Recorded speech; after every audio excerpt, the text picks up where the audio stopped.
Bonjour, aujourd'hui on se retrouve avec Nadia Salé qui est éducatrice équin et avec qui on va parler de savoir-être avec les chevaux comme dans la vie. Bonjour Nadia. Bonjour. Je t'accueille du coup dans l'épisode 6 de mon nouveau podcast Indompté. L'idée du podcast donc c'est de parler des chevaux mais pas que. Il va y avoir des épisodes que sur les chevaux, d'autres que sur la société. L'idée c'est vraiment de lier un petit peu les deux mondes et comprendre ce que l'un peut apporter à l'autre. Donc j'ai pour habitude de présenter mes invités par un petit acrostiche. Ce que je vais faire avec ton prénom Nadia, n'hésite pas à me reprendre après si j'ai fait des erreurs, mais je pense pas. Ok. Donc N comme naturel, on peut dire que tu es quelqu'un qui va plutôt droit au but. Oui. Et c'est plutôt appréciable. A comme apprendre, pour pas dire transmettre. C'est, on va dire, ton sujet principal et c'est ce que tu fais plutôt très bien.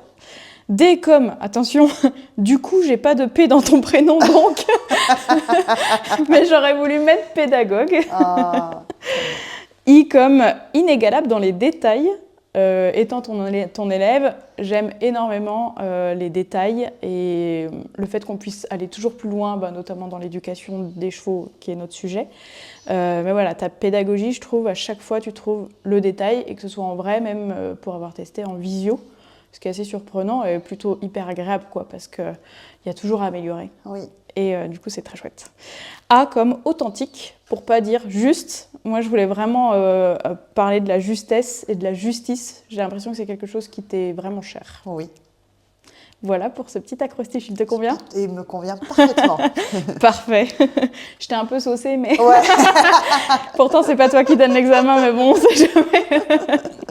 Non, mais je le pense vraiment. Merci. C'est très beau. C'est très beau. On est parti du coup pour quelques questions. L'idée du podcast, c'est que c'est assez libre. Hein. Si tu as des questions en retour ou quoi, on peut développer sur des points. Enfin voilà, c'est chill.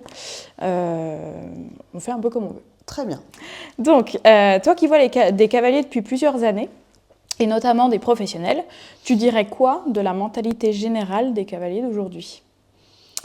Ah, c'est une bonne question. Alors, moi, je suis plutôt optimiste et je trouve que entre le début où je formais les professionnels et maintenant, il y a beaucoup plus d'engouement pour le sujet. Donc, je trouve que globalement, les gens sont motivés vraiment à devenir de meilleurs humains pour leurs chevaux. Et surtout, ils ont aussi une volonté, et ça c'est hyper appréciable, de participer au changement. C'est-à-dire de faire en sorte que l'équitation devienne plus éthique, de former les cavaliers. Et j'ai l'impression qu'on forme, tu vois, tout un groupe qui va avancer vers un même objectif. Et ça, c'est hyper appréciable. Ouais. Ouais, vraiment. Ouais, puis de faire partie de ce mouvement. Oui, de faire partir de ce mouvement, ouais. C'est vraiment chouette. Ok, très bien. Donc plutôt optimiste. Oui. Tant mieux. Oui. Il y a de plus en plus de pros qui veulent se former. C'est-à-dire que clairement. là, aujourd'hui, quand on ouvre les formations, ça se remplit très rapidement. Ouais. Donc, ça, c'est un indicateur pour moi qui est très bon. Ça veut dire que les gens disent « Ok, je pense qu'on peut faire mieux ». Et ça, c'est hyper appréciable. Ouais. Voilà. Ok. La semaine passée, avec Andy, on parlait du savoir-être du cavalier. Il a fait toute une semaine sur le sujet. Pour toi, c'est quoi vraiment le savoir-être d'un bon cavalier ? Selon toi, évidemment. Selon moi. Ça va être sur plusieurs points. Je pense que le truc principal, c'est ne pas prendre les choses personnellement. Parce que c'est le tout, en fait. Parce que quand on a une bonne interprétation de la situation, de ce qui se passe réellement, on ne peut pas le prendre personnellement et donc on a la bonne réaction. Alors que quand on n'a pas vraiment la bonne interprétation de la situation, on va le prendre personnellement, donc contre nous. Et donc le problème, c'est la réaction qui va suivre derrière, qui ne va pas être bonne parce que la personne va être en colère. Et le fameux « je suis en colère contre moi », c'est faux dans les faits. Je comprends ce que dit la personne parce que je sais que c'est contre elle, mais dans les actes, ça se transmet sur le cheval. Parce que forcément, quand on est, nous, en colère, on ne va pas avoir les mêmes actions, on va être un peu plus dur, on va être agacé, donc on va agiter la longe plus fort, on va toucher avec le stick. Donc ça, déjà, pour moi, c'est le premier point, mais qui va découler sur l'autre. Pour moi, c'est... je vais dire un petit gros mot, mais c'est mettre son ego un petit peu de côté. Alors, l'ego, souvent, on pense que c'est juste penser au-dessus des autres, mais c'est pas que ça, c'est nos peurs. essentiellement. La peur de ne pas être à la hauteur, la peur de faire des erreurs. Donc, en fait, la meilleure qualité, finalement, c'est d'oser faire les choses aussi, d'oser faire des erreurs, parce que quand on fait des erreurs, on apprend quelque chose. On n'a pas été assez éduqué à faire des erreurs. Ouais. Donc, je trouve que c'est ne pas prendre personnellement, l'ego. Et après, le plus gros truc pour moi, c'est l'empathie, vraiment. C'est se mettre à la place du cheval tel qu'il est. Parce que je trouve que quand on développe vraiment une empathie, on est vraiment aussi dans la capacité d'aider le cheval. Parce que quoi qu'il arrive, peu importe ce qui se passe, la priorité, c'est qu'on aide le cheval à comprendre nos actions. Il est stressé, ok. Qu'est-ce que je peux faire pour t'aider? Et ça, c'est vraiment développer l'empathie. Ça, c'est très important. L'empathie, c'est, si je le mets un petit peu à l'humain, souvent les gens pensent qu'ils sont empathiques, par exemple, avec leurs amis. Mais l'empathie, c'est se mettre à la place de l'ami tel qu'il est et pas tel que moi, je penserais. Donc, du moment qu'on commence à dire, si moi, j'étais à ta place, ça, c'est plus de l'empathie. Donc, c'est pour ça qu'avec l'humain, pour se mettre à la place d'une personne, il faut vraiment bien la connaître et dire, ok, elle est comme ça, je vais lui poser des questions pour l'aider. Mais finalement, ce que moi, je vais faire ou ce que moi, j'aurais fait, ce n'est pas du tout important. Ouais. Et je trouve que c'est développer ça aussi du côté humain. C'est les deux. On ne peut pas être empathique avec les animaux. J'allais y venir. Non, c'est pas une prochaine question, mais j'allais rebondir justement sur ce que tu disais. C'est ça, moi, que je trouve passionnant dans l'éducation. Oui. C'est que c'est pas juste un peu du bullshit de développement perso ou quoi. Non. C'est en fait, on n'a pas le choix pour être des meilleurs humains pour nos chevaux, que d'être juste des meilleurs humains pour nous, pour nos relations aux autres. Enfin, c'est dans la vie, quoi. Oui. Donc, c'est tout à fait dans le thème du podcast, je trouve, l'éducation. Et c'est pour ça que je voulais aborder ce thème, parce qu'en fait, on ne peut pas prétendre à être un meilleur avec nos chevaux si on n'essaye pas de l'être avec soi-même. Oui. Et dans nos relations aux autres, voilà. Ouais. C'est une relation à un autre, en fait. C'est une relation à une autre. Et puis, tu vois, même pas prendre personnellement, c'est aussi valable avec les humains. Ouais. Tu vois, quand on a quelqu'un en colère, et ça, c'est notre ego qui va prendre le dessus, mais à la base, parce qu'on le prend personnellement, donc là, maintenant, c'est notre ego. Et du coup, on a le chat qui est avec nous. C'est un plaisir. Mais c'est aussi ça, c'est de se dire, ok, moi j'ai une personne en colère, c'est pas forcément contre nous en fait la colère, c'est contre quelque chose. Mais ça dit juste de la personne, elle est en colère parce que peut-être ça a touché une blessure profonde pour elle, mais c'est pas contre nous. Donc ça permet aussi de prendre les choses un peu plus tranquillement et sereinement. Et je trouve que c'est beaucoup plus agréable la vie comme ça. Clairement, oui. C'est un long chemin. C'est un long chemin, c'est vrai. Justement, c'est la question suivante. Tu as une phrase que tu répètes souvent, le chemin est long. Qu'est-ce que ça veut dire vraiment selon toi et pourquoi c'est si difficile pour nous, cavaliers, d'accepter ça? Alors, c'est un long chemin parce que oui, on voit beaucoup de techniques. Évidemment que c'est important de comprendre comment apprend le cheval. Comment on fait les phases, à quel moment relâcher. Ça, c'est très important, ça c'est sûr. Mais après, il y a aussi tout le côté savoir-être derrière. Et je pense que quand on a passé beaucoup de temps à prendre un peu les choses personnellement, à faire un peu différemment, il y a nos réflexes qui reviennent. Pourquoi ? Parce qu'on n'a pas passé autant d'heures à faire ce qu'on fait maintenant que ce qu'on faisait avant. Et ça, c'est essentiel. Et après, tout le temps, malgré tout, ça touche quelque chose au profond, tu vois, pour les cavaliers, ça touche quelque chose quand ils n'y arrivent pas, etc. Il y a une blessure un petit peu qui va ressortir et c'est là où c'est dur. Et des phrases que je dis beaucoup pédagogiquement, je sais que les gens les entendent, mais ils ne le font pas avec le cheval. Et je pense que c'est ça qui est un long chemin. Ne pas le prendre personnellement, c'est un long chemin. Parce que est-ce que c'est facile au départ de ne pas le prendre personnellement quand la bouche, elle vient comme ça, il y a les antérieurs qui sont en train de voler? La réponse est non, ce n'est pas facile. Mais c'est à force, tu vois, de manipuler des chevaux et de se dire, ok, en fait, c'est pas contre moi. Ma priorité, c'est de l'aider. Donc, c'est de remettre, tu vois, le cheval au centre en étant très empathique.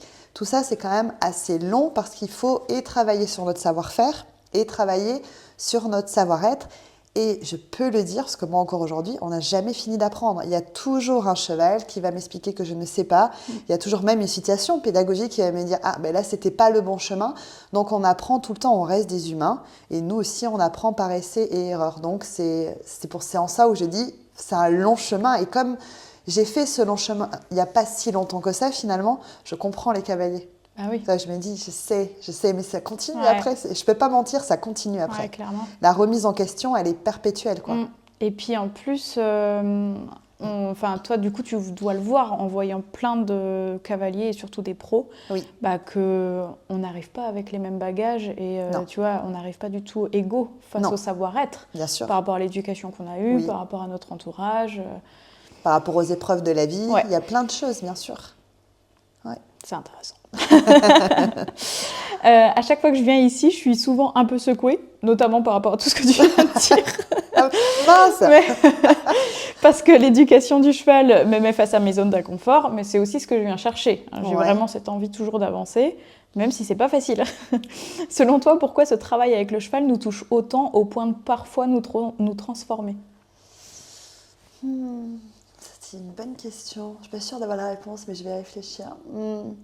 Après, le cheval te renvoie assez vite comment tu lui parles. Parce que finalement, tout ce qu'on met en place, on parle d'éducation, mais pour moi, c'est plus une communication. Évidemment, on éduque le cheval. Oui, je veux dire, le mot le plus juste, à mon sens, c'est vraiment une communication que je mets en place avec l'animal, où il ne va pas pouvoir confondre les différentes demandes. Donc, c'est une communication qui est claire. Et je pense que quand on n'arrive pas à être clair avec le cheval et qu'il donne autre chose, bah forcément ça touche, il y a des émotions qui vont émerger par rapport à ça. Ça peut être la tristesse, la frustration du cavalier et la colère. Et après, quand tu dis « Ah mince, j'ai parlé trop fort », ça touche un petit peu. Tu dis « Pourtant, je ne pense pas le faire, mais tu peux le faire ». Donc c'est vrai que moi, je vais mettre le point sur « Oui, mais attends, là, c'était peut-être trop fort ». Là, tu n'as peut-être pas parlé toujours de la même manière. Ne serait-ce que de toujours parler de la même manière, je trouve, au cheval, c'est hyper important. Et pourtant, c'est très difficile à mettre en place pour les cavaliers. Ouais. Pourquoi ? Parce qu'ils peuvent avoir du mal au départ avec les outils. Et c'est totalement normal. On est tous passés par là. Moi, évidemment, la cordelette, je me la prenais dans la tête. Ça m'énervait, je l'enlevais. Après, je lâchais le stick. On a tous fait ça. Donc déjà, ça demande d'être à l'aise avec les outils. Ouais. Et ensuite, ça demande une vraie indépendance des aides de faire tout ça. Et souvent, c'est dur parce qu'on a l'impression d'être indépendant, mais parfois on fait tout en même temps. Et pour le cheval, ça peut être assez frustrant. Donc c'est sûr que quand il y a des réactions un petit peu explosives, le cavalier dit « mince, il se passe quelque chose ». Les chevaux nous renvoient un petit peu de la manière dont on leur parle. Donc je peux comprendre que ça secoue parce qu'à chaque fois, ça va toucher quelque chose que tu dois améliorer dans ton savoir-être. On en revient toujours au même. Et dans ton savoir-faire également. C'est les deux. C'est pas l'un sans l'autre. C'est forcément le combo des deux. Et puis, le cheval, je pense, nous permet vraiment d'être des meilleurs humains. Ouais, clairement. Voilà. Il ne nous laisse pas le choix, quoi. En tout cas, si on veut avancer dans la communication. Oui, il va réagir de la manière dont on lui parle. Et c'est OK, c'est normal, en fait. Donc, c'est là où tu dis... Tu es toujours en train de te dire, j'ai parlé trop fort, j'aurais dû parler plus doucement. Est-ce que je suis sûre d'avoir fait la même chose ? Est-ce que ce code-là veut dire que ça ou est-ce que c'est proche d'un autre code ? Et tu vois, quand tu commences à réfléchir, tu dis, ah non, attends, mais en fait, je fais pour les postérieurs, je fais pour avancer, je fais quand j'arrive dans le box, tu dis, bah non, pourquoi je fais ça ? Il faut que ça soit un code très très clair, si on utilise la voix par exemple. Mais ça va être plus fin, la communication qu'on va mettre avec le cheval, quand on va un peu plus utiliser tout ce qui est notre corps. Donc là, la communication, elle va être plus fine. Et après, encore une fois, le cheval, il nous doit rien. Et ça, je pense que c'est difficilement entendable au départ. Le cheval ne nous doit rien, mais quand même, il ne nous doit rien. Il ne nous doit pas d'être connecté, il ne doit pas nous suivre en liberté, il ne doit pas rester tranquille en balade. Tout ça, il ne nous doit rien. S'il ne fait pas, c'est parce qu'il ne sait pas. Donc, c'est vraiment à nous de les aider. Donc, forcément, certaines situations vont forcément secouer les cavaliers. C'est quoi qui t'a le plus secoué, toi ? Ouais, moi, je pense que c'est le savoir-être. Ok. Je t'en parlais hier, ça m'arrivait, ça m'arrive plus, ça m'est réarrivé hier de m'énerver contre moi quand je n'y arrive pas. Ouais. Voilà, je suis un peu du genre à me flageller. Ouais. Je me soigne vraiment là-dessus, ça va vraiment mieux. Mais au début, je comprenais pas quand on me disait ouais, mais c'est pas que contre le cheval, c'est une première personne qui faisait du dressage avec qui je travaillais qui m'avait dit ça. Elle m'a dit, tu t'énerves sur toi, mais pas vraiment en fait. Ouais. Et là, je C'est m'étais difficilement entendable au départ. pardon. Ouais. Ben, c'est contre moi, je te dis. Oui. Oui. Je dis, mais jamais je veux m'énerver sur ma jument, tu sais, en plus, qu'est-ce que tu dis? Et en fait, en réfléchissant, bah oui, en fait, bien sûr que si. Enfin, donc ça, c'était dur. Je comprends. Mais voilà, tu vois, là, j'ai fait une petite rechute. Mais Mais je suis remontée là-bas pour l'examen aujourd'hui. Parfait. J'ai pris plaisir à fond et voilà. Mais encore une fois, c'est un long chemin. Je croyais que ça m'arrivait plus. Puis je me suis vue face à des difficultés et la petite voix dans ma tête qui tourne. J'ai vraiment ma petite voix, mon truc qui me rabaisse rapidement. Ça va vraiment mieux. Mais j'avais ça très très fort avant. Ouais. Et je me fâche contre moi parce que j'aimerais être bonne techniquement pour pas la gêner, pour être meilleure pour elle, quoi, tu vois. Mais en fait, on avance comme on peut. Il faut que je fasse des erreurs pour apprendre. Donc, il faut que j'accepte d'en faire. Oui. Voilà. Et du coup, ça m'embête quand j'en fais parce que je vois qu'elle, qui est assez sensible, elle me dit « ça me plaît pas du tout ». Tu vois, quand je peux faire notamment, tu vois, dans la liberté, Oui. des erreurs de gestuelle où je vais un peu trop vite, où je parle pas toujours de la même manière. Et d'un coup, elle me dit Ouais, c'est stop. mort, quoi. Ouais.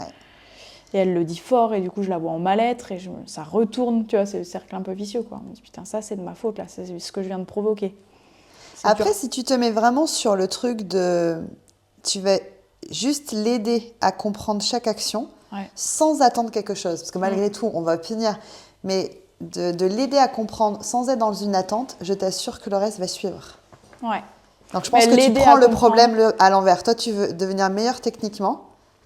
Et du coup, tu es hyper frustré. Et moi, je pense qu'il faudrait que tu t'inverses et que tu dises « Ok, je vais vraiment l'aider sans être dans l'attente de quelque chose. » Et tu vas voir que la technique va augmenter. Arriver. Exact.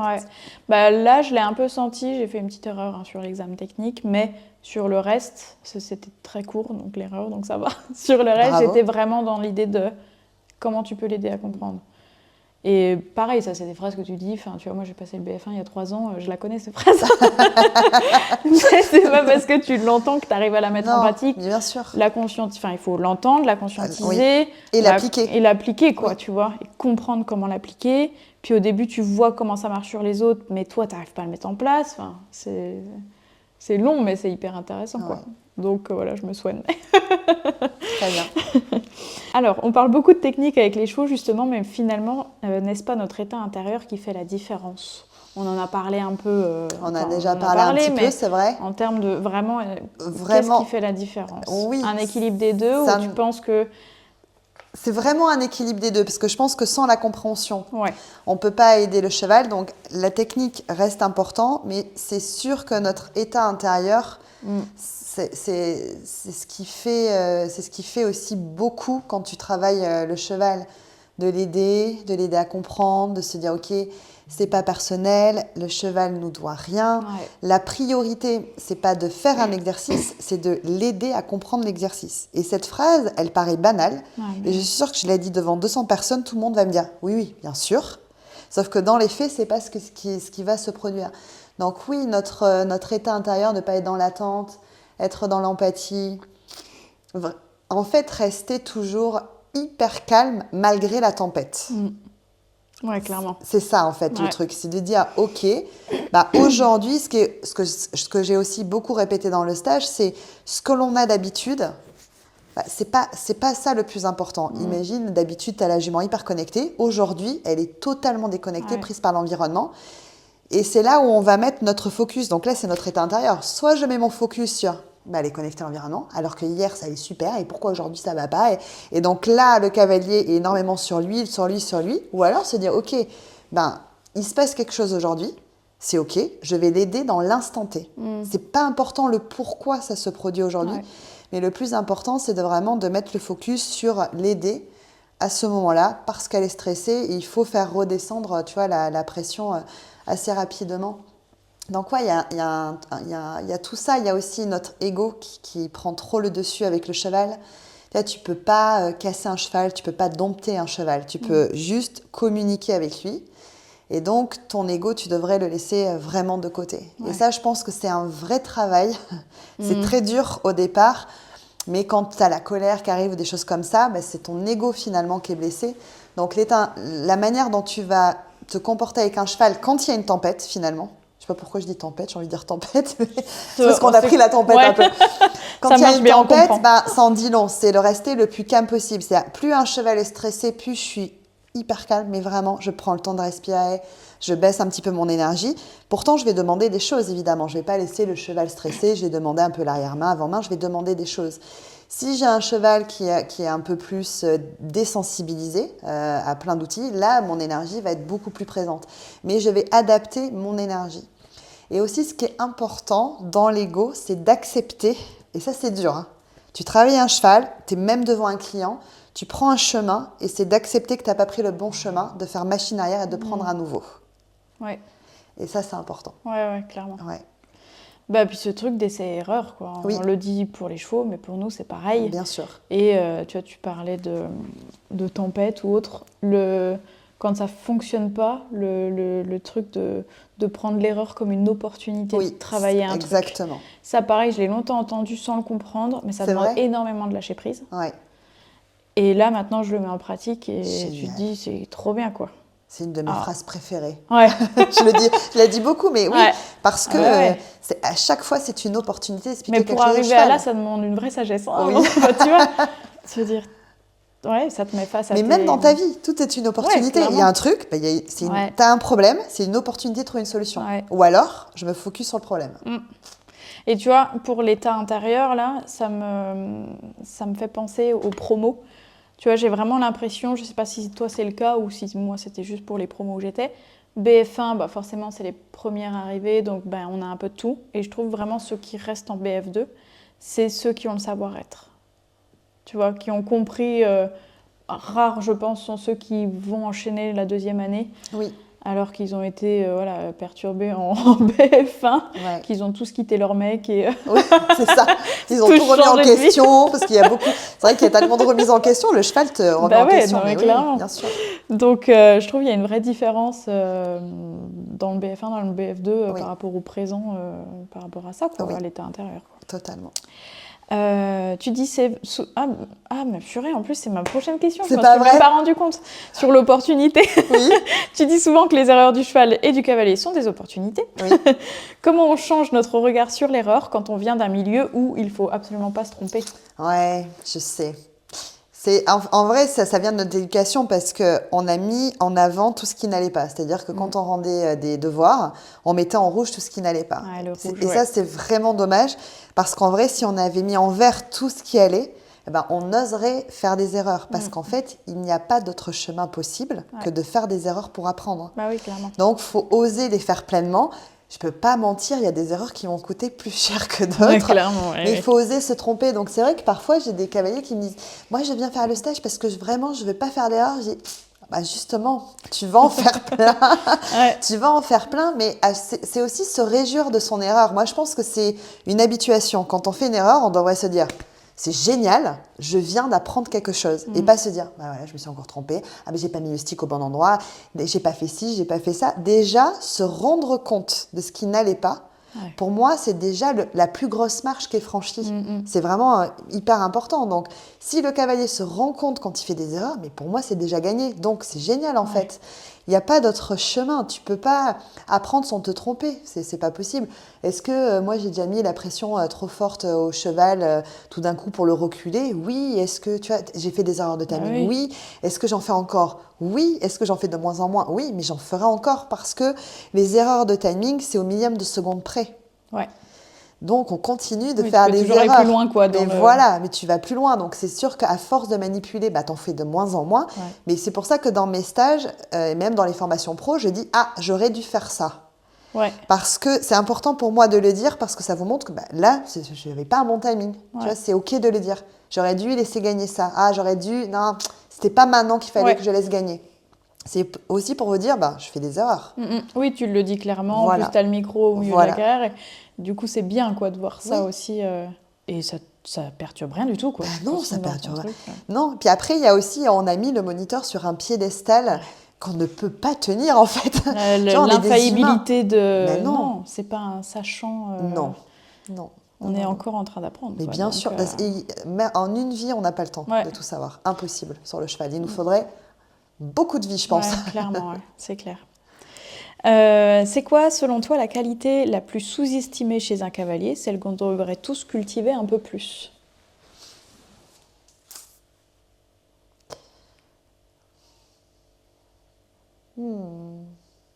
L'empathie. Ouais. L'empathie. Et l'empathie, ça vient... c'est assez facile de savoir qui est empathique ou pas dans un stage. Juste d'observer les conversations. Okay. Et quand tu observes les conversations, il y a ceux qui écoutent pleinement, et donc qui ne ramènent pas à eux. Et il y a ceux qui attendent que la phrase se finisse pour dire « moi, je ». Ouais. Et ça, pour moi, c'est pas être dans l'écoute. Donc, du coup, il n'y a pas un vrai intéressement, tu vois, de la personne. Donc, ça, c'est l'écoute. C'est pas vraiment l'empathie, c'est plus l'écoute. Pardon, je me suis trompée. Mais pour moi, l'empathie, c'est déjà l'écoute. Si tu n'écoutes pas, tu ne peux pas être empathique. Donc, c'est écouter pleinement la personne. Et souvent, quand les gens ramènent directement à eux, ça se voit aussi sur la carrière avec le cheval. Ok. Et ça, c'est un bon indicateur. Quand les gens parlent, je dis, elle attend qu'elle finisse la phrase pour dire oui, mais moi, je. Et quand tu es sur le moi, je, tu ne peux pas écouter pleinement ce qu'est en train de dire la personne. C'est aussi pourquoi je n'aime pas du tout le oui, mais. Ouais. Dans la péda, quand un cavalier me dit oui, mais, c'est pas parce qu'il va me contrarier ou quoi que ce soit, mais c'est juste que je sais pertinemment que ce que je viens de dire n'a pas été écouté. Pourquoi ? Parce que j'étais en train de parler. La personne directement dans son cerveau, elle s'est dit voilà ce que je vais répondre. Ouais, donc il y a eu, exactement. Donc il y a eu aucune écoute de la phrase. Donc c'est pour ça que je dis toujours on dit pas oui mais, on dit mais oui.